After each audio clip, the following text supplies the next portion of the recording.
ಎಲ್ಲ ಮಾತಾಡಿದ್ರು. ನಾನು ಹೋಗಿ ಸ್ಪಾಟ್ ನೋಡ್ಕೊಂಡು ಬಂದಿದ್ದೀನಿ. ಇಲ್ಲಿಗಲ್ ಕನ್ಸ್ಟ್ರಕ್ಷನ್ನು ಕಾರ್ಪೊರೇಷನ್ಗೆ ಕೊಟ್ಟಂತ ಜಾಗ ಹಂತವಾಗಿ ಕೆಲವರೆಲ್ಲ ಹಾಕೊಂಡಿದ್ದಾರೆ. ಕೆಲವರು ದುಡ್ಡು ಕಲೆಕ್ಟ್ ಮಾಡಿಬಿಟ್ಟು ಹಾಕಿದ್ದಾರೆ ಅನ್ನೋ ಮಾಹಿತಿ ಕೂಡ ನಮಗಿದೆ. ಅವ್ರ ಮೇಲೆ ಕಾನೂನು ರೀತಿ ಕ್ರಮ ನಮ್ಮ ಅಧಿಕಾರಿಗಳು ಐಡೆಂಟಿಫೈ ಮಾಡಿ ಅವ್ರ ಮೇಲೆ ಕ್ರಮ ಕೈಗೊಳ್ತಾರೆ. ಕೆಲವು ದಾಖಲೆಗಳು ಕೂಡ ತಿರ್ಚಿದ್ದಾರೆ ಅಂತ ಕೂಡ ನಮಗೆ ಮಾಹಿತಿ ಕೊಟ್ಟಿದ್ದಾರೆ. ಆದರೆ ಮಾನವೀಯತೆ ದೃಷ್ಟಿಯಿಂದ ಮುಖ್ಯಮಂತ್ರಿಗಳ 1 lakh ಹೌಸಿಂಗ್ ಸ್ಕೀಮ್ ಇದೆ. ನಮ್ಮ ಜಮೀರ್ ಅವರಿಗೆ ಜವಾಬ್ದಾರಿಯನ್ನು ನಾವು ವಹಿಸಿದ್ದೀವಿ. BBMPಯಿಂದ 5 ಲಕ್ಷ ರೂಪಾಯಿ ನಾವು ಅವ್ರಿಗೆ ಪ್ರತಿಯೊಬ್ಬರಿಗೂ ಯಾರಿಗಿಲ್ಲ ಅದನ್ನ ಹುಡುಕಿ ಕೆಲವರೆಲ್ಲ ಸ್ಕೀಮ್ ನಲ್ಲಿ ಕೆಲವರು ಏನಾಗಿದೆ, ಕೆಲವು ಮನೆ ಇದ್ರೂ ಕೂಡ ಬಂದು ಕೆಲವು ಸೇರ್ಕೊಂಡಿರ್ತಾರೆ. ಯಾರು ಮನೆ ಇಲ್ಲದೆ ಯಾರು ಹುಟ್ಟಿಲ್ಲ, ಎಲ್ಲರಿಗೂ ಎಲ್ಲೆಲ್ಲೋ ಮನೆಗಳಿರ್ತವೆ. ಉದ್ಯೋಗಕ್ಕೋಸ್ಕರ ಬೆಂಗಳೂರಿಗೆ ಬಂದು ಸೇರ್ಕೊಂಡಿರ್ತಾರೆ. ಕೆಲವರೆಲ್ಲ ಅಗ್ರಿಮೆಂಟ್ ಮಾಡ್ಕೊಂಡಿದ್ದಾರೆ. ಬಾಡಿಗೆ ಅಂತ ಅಂದ್ಬಿಟ್ಟು ಬಂದು ಸೇರ್ಕೊಂಡಿದ್ದಾರೆ. ಬಾಡಿಗೆ ಅಂತ ಅಂದ್ಬಿಟ್ಟು ಗೌರ್ಮೆಂಟ್ ಜಾಗದಿಂದ ಕೂಡ ಕೆಲವು ಅಗ್ರಿಮೆಂಟ್ ಮಾಡ್ಕೊಂಡಿದ್ದಾರೆ. ದಾಖಲೆಗಳೆಲ್ಲ ನಮ್ಮ ಹತ್ರ ಇದೆ. ಅದಕ್ಕೆ ಈಗಾಗಲೇ ನಮ್ಮ ಅಧಿಕಾರಿಗಳಿಗೆ ಪ್ರತಿಯೊಬ್ಬರಿಗೂ ಇಂಡಿವಿಜುವಲ್ ಕೇಸಸ್ ನೋಡ್ಕೊಳ್ಳಿ ಅಂತ ಹೇಳಿದ್ದೀವಿ. ಟೆಂಪ್ರರಿ ಆಗಿ ಅವ್ರಿಗೆ ಇರ್ಲಿಕ್ಕೂ ಕೂಡ ಬೇರೆ ವ್ಯವಸ್ಥೆಯನ್ನು ಮಾಡ್ಕೊಡಕ್ಕೆ ನಾವು ಸಜ್ಜವಾಗಿದ್ದೀವಿ. ಊಟ ಕೊಡ್ತೀವಿ, ಜಾಗ ಕೊಡ್ತೀವಿ. ಈ ಮಧ್ಯದಲ್ಲಿ ನೆಕ್ಸ್ಟ್ 3 days ನಮ್ಮ ಹೌಸಿಂಗ್ ಡಿಪಾರ್ಟ್ಮೆಂಟ್ ಅವರು ಅದನ್ನ ಪ್ರತಿಯೊಂದು ನಮ್ಮ ಜಿಲ್ಲಾಧಿಕಾರಿಗಳು ಮತ್ತು ನಮ್ಮ ಕಾರ್ಪೊರೇಷನ್ ಅವರು ಎಲ್ಲ ಸೇರಿ ಪ್ರತಿಯೊಂದು ಕೇಸು ಐಡೆಂಟಿಫಿಕೇಶನ್ ಮಾಡ್ತಾರೆ. ಅವ್ರ ವೋಟರ್ ಲಿಸ್ಟ್ ನೋಡ್ತಾರೆ, ಆಧಾರ್ ಕಾರ್ಡ್ ನೋಡ್ತಾರೆ, ಎಲ್ಲಿಂದ ಬಂದಿದ್ದಾರೆ ಅಂತ ಚೆಕ್ ಮಾಡ್ತಾರೆ.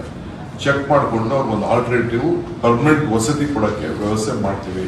ನಮ್ಮಲ್ಲೊಂದು ಸ್ಕೀಮ್ ಇದೆ, ಯಾರ್ಯಾರಿಗೆ ಮನೆ ಇಲ್ಲ, ಸೈಟ್ ಇಲ್ಲ ಅಂತ ಕೊಡಬೇಕು ಅಂತಿದೆ.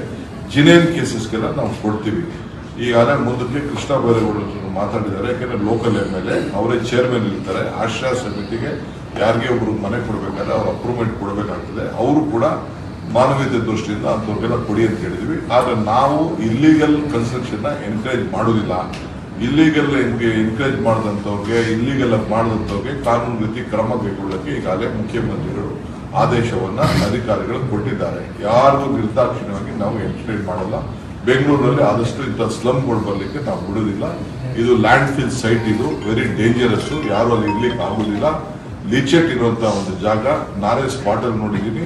200 ಅಡಿ ಒಳಗಡೆ ಇನ್ನ ನೀರಿದೆ, ಪಕ್ಕದಲ್ಲೂ ನೀರಿದೆ.